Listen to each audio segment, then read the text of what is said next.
चलिए बच्चों के पांच और मैं हूं आपके साथ अभिषेक भट्टाचार्य। दिन की सबसे बड़ी खबर आपको बता देते हैं। एमपीसीजी में बीजेपी ने अपने कैंडिडेट्स की लिस्ट जारी की है। मध्य प्रदेश में 39 उम्मीदवारों की तो छत्तीसगढ़ में 21 प्रत्याशियों की सूची जारी कर दी है। अब इस सूची के जारी होने के बाद राजनीतिक गलियारों में खलबली मच गई है। उम्मीदवारों के नामों का ऐलान हो चुका है। मध्य प्रदेश में 39, छत्तीसगढ़ में 21 प्रत्याशियों की सूची जारी हुई है। एक दिन पहले ही दिल्ली में बड़ी बैठक हुई थी भाजपा की, जिसमें उत्तर प्रदेश और छत्तीसगढ़ के तमाम दिग्गज एक साथ जुटे थे और काफी लंबे समय तक चले मंथन के बाद अब एक बार फिर से शुरुआती तौर पर 39 सीटों पर मध्य प्रदेश के भाजपा की तरफ से जो उम्मीदवार होंगे इस चुनाव में, उनके नामों की लिस्ट जारी कर दी गई है। राष्ट्रीय अध्यक्ष जेपी नड्डा की अध्यक्षता में कल एक बड़ी बैठक हुई थी। इसमें गृह मंत्री अमित शाह से लेकर मुख्यमंत्री शिवराज सिंह चौहान और तमाम राज्यों के चुनाव प्रभारी मौजूद थे। उसके ठीक एक दिन बाद आज अब से कुछ देर पहले ये लिस्ट जारी हुई है। तमाम 39 उम्मीदवारों की पहली सूची जारी कर दी गई है।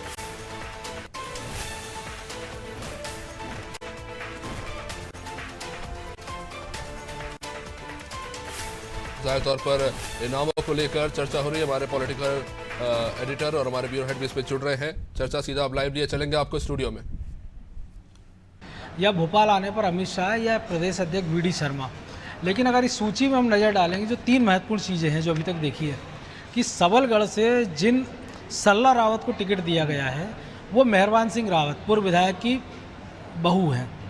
जबलपुर की पाटन सीट से जो पूर्व विधायक है प्रतिभा सिंह, उनके बेटे नीरज को पार्टी ने टिकट दिया है। और छतरपुर की महाराजपुर सीट से जो पूर्व विधायक है मानवेंद्र सिंह भंवर, उनके बेटे कामाख्या प्रताप सिंह को पार्टी ने इस चुनावी रण में उतारा है। लेकिन जो बात कही जा रही थी कि परिवारवाद के खिलाफ है इस बार बीजेपी, तो इस सूची को देखकर तो नहीं लगता है कि परिवारवाद के खिलाफ है।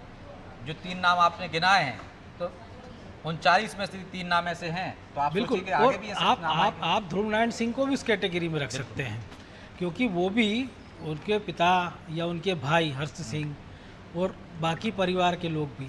लेकिन चूंकि वैसे तो ओम प्रकाश सखलेचा भी हैं उस सूची में हम रख सकते हैं, सुंदरलाल पेटवा के दत्तक पुत्र भी हैं उसमें। लेकिन जो अभी पार्टी लगातार कह रही थी कि हम ऐसे किसी चेहरे को, परिवारवाद को, उनके लोगों को टिकट नहीं देंगे, तो ये नाम बताते हैं कि पार्टी को जिताऊ उम्मीदवार चाहिए, चाहे वो परिवार का हो या फिर कोई हो।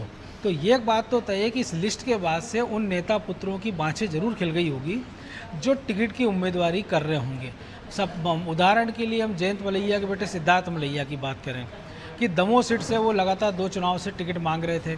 पिछली बार भी पार्टी ने उनके पिता को मैदान में उतारा था, बाद में उपचुनाव हुए उनके हारने के बाद और पार्टी कांग्रेस को वो सीट जीत गई थी। लेकिन हम देख रहे थे सिद्धार्थ मलैया को निष्कासित कर दिया गया था, उनको वापस लाया गया था और जयंत मलैया को अब चुनाव अभियान समिति में ले जाया गया है। घोषणा पत्र समिति जो बनाई गई है उसका हेड उनको बना दिया गया है और जो प्रभात झा हैं पूर्व अध्यक्ष, उनके सह प्रभारी बना दिए गए हैं। तो जाहिर सी बात है कि सिद्धार्थ मलैया निश्चित तौर पर सोच रहे होंगे कि उनको टिकट मिल जाएगा। अगर हम सांची सीट की बात करें तो जिस प्रकार 15 अगस्त के दिन तबीयत अचानक बिगड़ी थी प्रभुराम चौधरी और उनकी उम्र और उनके स्वास्थ्य को लेकर तमाम सारी बातें होने लगी है, तो ऐसे में गौरी शंकर सेजवार के बेटे मुदित सेजवार जो कि पिछली बार भी चुनाव हार गए थे, तो निश्चित तौर से वो इस ताक में होंगे कि उनको टिकट मिल जाए। लेकिन यहाँ थोड़ा सा पैंच लगता है कि यदि एंदल सिंह कंसाना की हम बात करें जो उपचुनाव हार गए थे, लेकिन हम प्रभुराम चौधरी की बात कर रहे हैं तो वो सर्वाधिक मतों से जीते हैं। यदि यही क्राइटेरिया किसी को चक्कर आने से की वजह से यदि टिकट कट जाए तो ये गिरीश गौतम पर भी लागू होता है। बिल्कुल, जो उम्र का क्राइटेरिया की हम बात कर रहे हैं, क्योंकि आप देखिए नागेंद्र सिंह गुड़ हो या तमाम सारे ऐसे लोग हैं जिन्होंने खुद चुनाव लड़ने से इनकार कर दिया। और बीजेपी ने अघोषित पॉलिसी, हालांकि पहले तो पॉलिसी घोषित थी कि 75 प्लस को टिकट नहीं दिया जाएगा, लेकिन इसमें थोड़ा संशोधन किया और ये कहा गया कि ऐसी कोई पॉलिसी नहीं है। लेकिन ये बात हो रही है कि बाबूलाल गौर और सरताज सिंह के टिकट, उनका मंत्री पद खतरे में चला गया था और बाद में टिकट नहीं मिला। बाद में हुआ कि गौर साहब की पत्नी, आपकी जो बहू को टिकट दिया गया और सरताज सिंह कांग्रेस से गए और चुनाव हार गए थे। अब चूंकि 71 साल के हैं और अगले साल जब चुनाव होंगे और अगर वो चुनाव जीतते भी हैं, टिकट मिलता है, तो जब उस समय उनकी आयु 76-77 साल होगी और यही बात जो है गिरीश गौतम पर लागू होती है। तो ऐसे में क्या प्रभुराम चौधरी अपने परिवार के किसी आदमी को टिकट दिलवाना चाहेंगे या गिरीश गौतम? इस पर भी थोड़ा समय लगेगा क्योंकि चुनाव में भी ज़्यादा वक्त नहीं है, लेकिन इतना वक्त है। पहली सूची हम देख रहे हैं जो अप्रत्याशित तरीके से सामने आ गई है, ऐसी कोई उम्मीद नहीं थी कि बीजेपी इतनी जल्दी सूची जारी कर देगी। यदि बीजेपी ने सूची जारी कर दी है तो क्या उम्मीद की जा सकती है कि और भी नाम और भी सूची जल्द से जल्द आ जाएंगी, ज़्यादा से ज़्यादा उम्मीदवार तय कर लेंगे? देखिए निश्चित तौर पर, क्योंकि आप भी मान के चलिए अब से कुछ दिनों बाद त्योहारों का एक लंबा सिलसिला शुरू होगा। अगर बीच के 16 दिन श्राद्ध छोड़ दिए जाए तो जन्माष्टमी है, गणेश चतुर्थी है, इसके पहले रक्षाबंधन आएगा, नवरात्रि है, दशहरा है, दिवाली है। अभी जो किसान है वो खेतों में है, फसल की चिंता कर रहा है, तो जो तमाम सारी यात्रा निकल रही है उससे वो ज़्यादा कनेक्ट नहीं हो पा रहा है। तो ऐसे में इन उम्मीदवारों के पास, अगर जो ग्रामीण एरिया के जो उम्मीदवार हैं उनके पास भरपूर वक्त होगा कि वो खेत खेत घर घर जाकर किसानों को या ग्रामीण वोटरों को साथ सकते हैं, मिल सकते हैं। और इस त्योहारी सीजन के बाद जब चुनाव की ओर बढ़ेंगे तब उस दीपावली और चुनाव के बीच में ज़्यादा फासला रहेगा नहीं, तो उस समय व्यापारियों का समय रहेगा। तो पार्टी ये मुझे लगता है कि जो और हारी हुई सीटें हैं या जो उनको लगता है कि जिन सीटों पर वो नज़दीकी मुकाबले में हारी, कि मान लीजिए कोई 200 सीटों से वोटों से हारे हैं, जैसे जबलपुर की हम बात कर लें, हम ग्वालियर की कुछ सीट की बात कर लें, हम जो हमने देखा कि राऊ सीट भी थी कम वोटों से जो कांग्रेस जीती थी, उस पर उम्मीदवार घोषित कर दिया है। तो पार्टी दूसरे चरण में वहाँ भी उम्मीदवार घोषित कर देगी, लेकिन इसके पहले वो पहले चरण का मुझे लगता है रिस्पॉन्स देखेंगे अभी कम से कम 15 से 20 दिन तक, कि क्या कोई बगावत के सुर निकल कर आते हैं। जैसा अभी कुछ देर पहले चर्चा में आपने किया था कि ध्रुव नारायण सिंह की हम बात करें कि लंबे समय से मामला कोर्ट केस चलता रहा, शेला मसूद हत्याकांड में उन पर आरोप लगे, लेकिन मामला ठंडे बस्ते में चला गया। तो लंबे समय से ध्रुव नारायण सिंह सक्रिय थे टिकट के लिए, क्षेत्र में सक्रिय थे। पिछले दिनों एक कार्यक्रम में जब वो दिखे नहीं थे तो ये कहा गया कि शायद वो नाराज है, लेकिन अब उनका टिकट घोषित होने के एक दिन पहले उनके खिलाफ जिस प्रकार से नारेबाजी हुई है, पोस्टरबाजी हुई है, बयानबाजी हुई है, तो ये बताता है कि पार्टी का एक धड़ा जो निश्चित तौर से टिकट का दावेदार रहा होगा, उसका रिएक्शन क्या होगा, वो किस हद तक जाता है। उसके खिलाफ नाराजगी बढ़ती है विधानसभा क्षेत्र में जो भी उम्मीदवार घोषित किए गए हैं, यदि उनका टिकट कटता है तो ज़्यादा घातक हो जाएगा मुझे लगता है। तो पार्टी ऐसा रिस्क क्यों लेगी कि पहले से ये देखे वो कि हाँ इस उम्मीदवार को हमने घोषित कर दिया, इस व्यक्ति को, इसके खिलाफ क्या पोजीशन है, क्या हालात बनते हैं विधानसभा क्षेत्र में, इसके बाद अंतिम निर्णय लें। देखिए इसमें दो चीज़ों का ध्यान रखना होगा। हम जो देख रहे हैं कि अगर पिछले चुनाव तक की हम बात करें कि मध्य प्रदेश के लेवल पर सारी टिकटों का चयन होता था, एक सूची दिल्ली जाती थी, संसदीय बोर्ड की बैठक होती थी और आमतौर पर लगभग उन सारे नामों को, एक दो नामों को अगर छोड़ दें हम कि किसी नेता का कोई करीबी है या किसी दिल्ली से किसी नेता ने चाहा होगा कि इसको टिकट मिले, अन्यथा उस सूची को अंतिम रूप दे दिया जाता है। लेकिन आप इस बार देखिए कि चाहे वो अजय जामपाल हो, शिव प्रकाश हो, मुरलीधर राव हो, जेपी नड्डा आ चुके हैं, अमित शाह ने खुद कमान संभाल रखी है, अभी थोड़े दिन के अंतराल में 20 तारीख को वो फिर भोपाल आ रहे हैं, रिपोर्ट कार्ड पेश करेंगे। भूपेंद्र सिंह यहाँ बैठे हुए हैं, अश्विनी वैष्णव बैठी हुई और एक एक चीज़ की मॉनिटरिंग है। आप सोचिए अभी तक राजनीतिक हल्के में किसी को सुगबुगाहट नहीं थी। बीजेपी के नेताओं को बनी उम्मीद रही होगी कि पहली सूची दल दिया जाएगी, लेकिन दिल्ली अचानक कल बैठक होती है, राजस्थान छत्तीसगढ़ मध्य प्रदेश के मुद्दे में बात होती है और दोनों राज्यों की एक लिस्ट आ जाती है। 39 कैंडिडेट मध्य प्रदेश के होते हैं और 21 छत्तीसगढ़ के। तो जाहिर सी बात है कि दिल्ली का दखल उसमें दिखेगा, दखल ही नहीं होगा, दिल्ली से ही निर्णय होंगे, दिल्ली से ही हो गया। और इसलिए जो नेता बगावत करेगा, बात कर रहे थे कि सूची आने वाली है या आएगी, तो संभावना ये जताई जा रही थी जो लगातार हार रहे हों, एक दो बार से हार रहे हों, लेकिन इनमें कुछ ऐसी सीटें हैं जो पिछली बार ही हारे थे और कम मार्जिन से हारे थे, जो जीत सकती थी। बिल्कुल। इन सीटों पर भी नाम घोषित करने के पीछे क्या रणनीति हो सकती है? उन सीटों पर घोषित करते तो समझ में आता है कि जो लगातार हार रहे थे 2 बार से 3 बार से, तो वहाँ पर रणनीति कुछ और बनाई होगी कि वहाँ पहले से मेहनत करेंगे तो जीत सकते हैं। ये तो ऐसी सीटें भी हैं जिसको बीजेपी और बीजेपी के नेता खुद मान रहे थे कि पिछली बार धोखे से चली गई थी, इस बार हो सकता है वापस आ जाए, मतलब वहाँ खतरा कम था, फिर क्यों घोषित की गई? देखिए दो चीज़ें ब्रजेश जी, हम देख रहे हैं कि अगर दिग्विजय सिंह को छोड़ दिया जाए, वो जो जिन सीटों पर घूम रहे 66 और अभी 36 SC/ST सीटों पर वो जाने वाले हैं।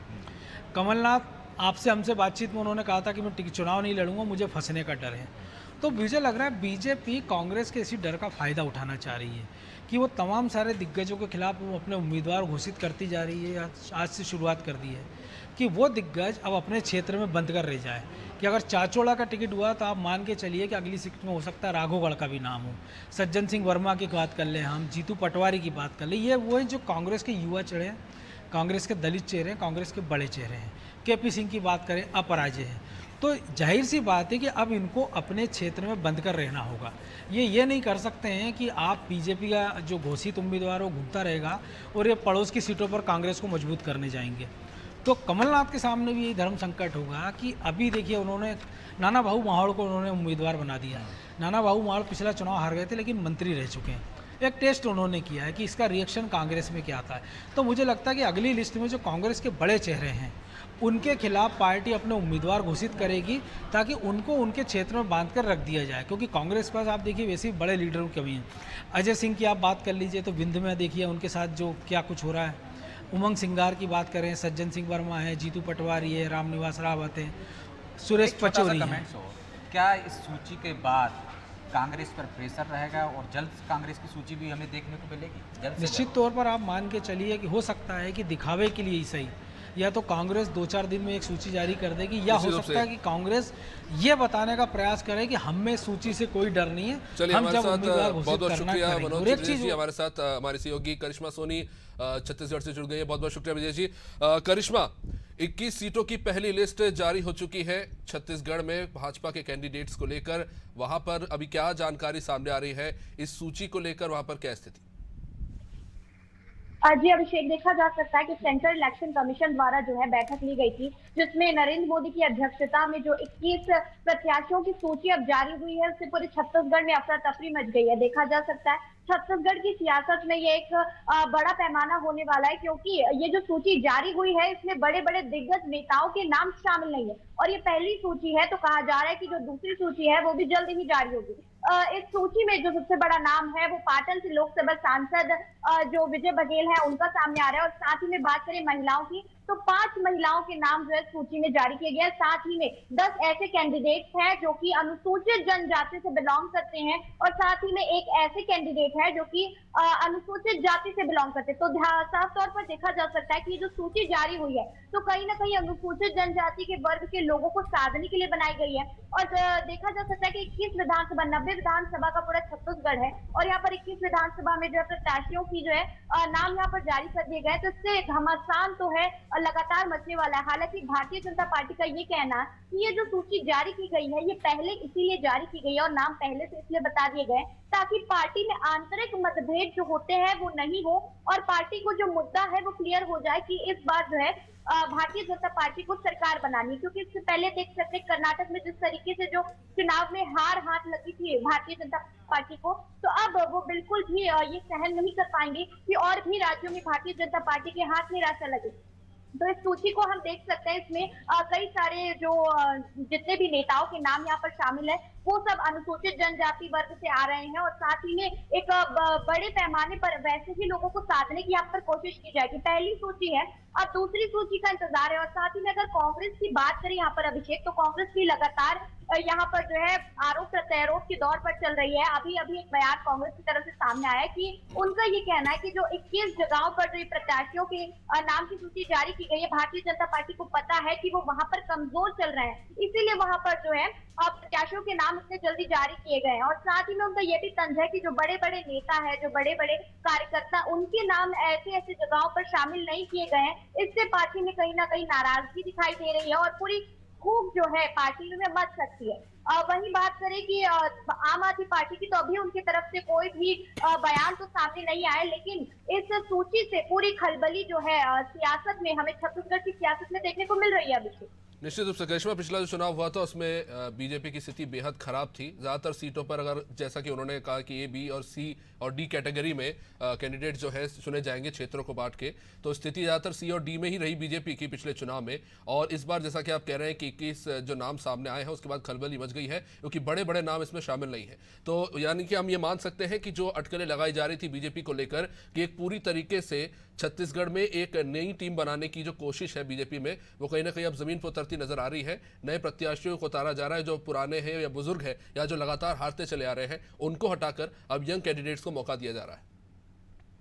जी बिल्कुल अभिषेक, देखा जा सकता है कि फ्रेश फेसेस जो हम कहते हैं चुनाव में काफी ज्यादा मायने रखते हैं, और इस विधानसभा चुनाव में देखा जाएगा कि छत्तीसगढ़ की सियासत में भारतीय जनता पार्टी लगातार नए चेहरों को जो है एंट्री दे रही है। साथ ही में बात करें पुराने चेहरों की, जो कि एक्सपीरियंस नेता है, बड़े बड़े पदों पर बैठ चुके हैं, हालांकि उन्हें भी मौका मिलने वाला है। उनके जो नाम है हो सकता है आने वाली आगे की सूचियों में जारी हो जाए, लेकिन अभी जो 21 प्रत्याशियों के नाम सामने आए हैं उसमें जितने भी हम देख सकते हैं प्रत्याशी है वो काफी यंग है, नए हैं, और देख सकते हैं कि जो जो उनको विधानसभा दी गई है, वहां की जो बागडोर उन्हें थामने को दी गई है, वो उसे पूर्ण रूप से जो है नियंत्रित करने वाले। तो साथ ही में देख सकते हैं कि नए चेहरों की एंट्री अब भारतीय जनता पार्टी से हो गई है। हालांकि कांग्रेस में अभी ऐसा कुछ जो है बयान सामने नहीं आया है। वहां पर भी कांग्रेस समिति की बैठक में कहा गया था कि आवेदन के जो है दौर शुरू होने वाले हैं। तो देखा जा सकता है कांग्रेस की तरफ से भी लगातार एक एक दो कैंडिडेट जो आवेदन दे रहे हैं कांग्रेस कमेटी को। और अब भारतीय जनता पार्टी की पहली सूची जारी हुई है, नए चेहरे आए हैं। देखना यह है कि जो नए चेहरे आए हैं वो किस तरीके से अपना जो है प्रभावशील प्रदर्शन करते हैं आगामी विधानसभा चुनाव में। निश्चित रूप से करिश्मा, रमन सरकार का एक लंबा दौर रहा जिसमें बड़े बड़े चेहरे उभर के जरूर आए, लेकिन जो 18 का चुनाव हुआ उसके बाद कहीं ना कहीं जो नतीजे निकलकर सामने आए वो बहुत निराशाजनक थे और माना जा रहा था कि एक बड़े स्तर पर बदलाव हो सकता है। तो ये फिलहाल तो खैर हारी हुई सीटों पर जो नाम है वो घोषित किए गए हैं। अब उन सीटों पर जहां पर बीजेपी का जो वोट परसेंटेज है वो बेहद कम था या लगभग ना के बराबर था। क्या लग रहा है आने वाले समय में कि अगला जो लिस्ट जारी हो सकता है उसको लेकर क्या स्थिति हो सकती है? क्योंकि दिल्ली में जो बैठक हुई थी उसको लेकर कहीं ना कहीं ये माना जा रहा है और ये अटकलें भी चल रही हैं कि जो बड़े नाम हैं जिन्हें शायद विधानसभा चुनाव में मौका ना दिया जाए उन्हें शायद लोकसभा चुनाव में मौका दिया जाएगा। ऐसी भी कुछ बात चल रही है छत्तीसगढ़ में।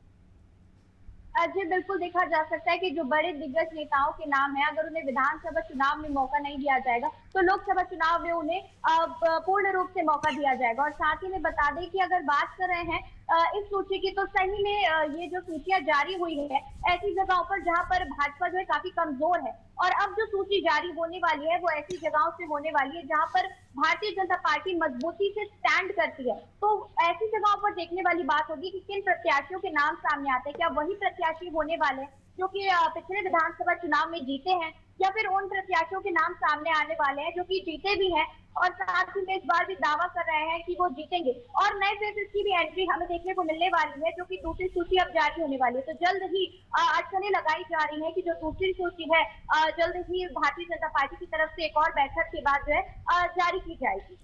बहुत बहुत शुक्रिया करिश्मा जानकारी के लिए। जाहिर तौर पर 21 नाम जारी हुए हैं, लेकिन इस वक्त कांग्रेस का खेमा काफ़ी मजबूत नजर आ रहा है और ऐसे में भाजपा की क्या रणनीति है उसको लेकर ये पहली लिस्ट जारी हो चुकी है। और जाहिर तौर पर इसमें कई ऐसे नाम हैं जो बड़े बड़े नाम हैं जो प्रत्यक्ष रूप से माना जा रहा था कि उन्हें स्थान मिलेगा, उन्हें नहीं मिला है। अब आने वाले समय में भाजपा की इसको लेकर क्या रणनीति होगी, जिन नेताओं के मन में मनमुटाव होगा या जिनके नाम हटाए गए हैं उनको कैसे बीजेपी साधेगी, इसको लेके कई सारे सवाल हैं जिनके जवाब आने वाले समय मिल पाएंगे।